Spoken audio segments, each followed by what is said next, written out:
Nový blesk, ťahák či občas nečas. To sú názvy najúspešnejších študentských časopisov na Slovensku.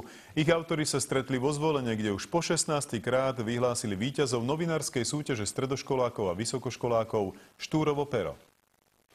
Týmto študentom novinárčina zachutila. Popri školských povinnostiach sa venujú aj študentským časopisom. Čo vylepšiť sa priučia aj v súťaži mladých novinárov, kde odborníci z fachu nielen hodnotia, ale aj radia. Vie nám odborná porota poradiť, čo ešte zlepšiť a pochváliť nás za to, čo už je dobre. Tu sa vlastne naučíme aj na chybách iných, aké sú naše chyby aj na našich chybách. Aj preto má porota z roka na rok ťažšiu úlohu vybrať tých najlepších, tentokrát spomedzi 90-ky prihlásených časopisov. Nás teší, že tí redaktori a šéfredaktori vlastne počúvajú naše rády a oni sa v podstate poučia a na ďalší rok sa zlepšia a my potom máme problém. Najvyššie ocenenie Zlaté Štúrovo pero si tento rok odniesla redakcia časopisu Nový blesk zo športového gymnázia v Trnave. Najviac asi pomohla tá konštruktívna kritika, ktorú sme tu dostali, teda hlavne od pána Vitka. Toto tam hľadáme.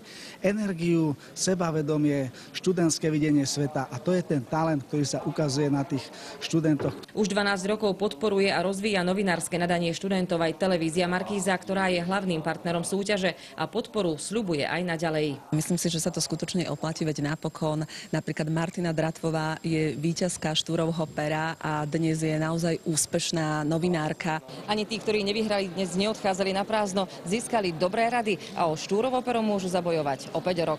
Lenka Stanková, televízia Markíza.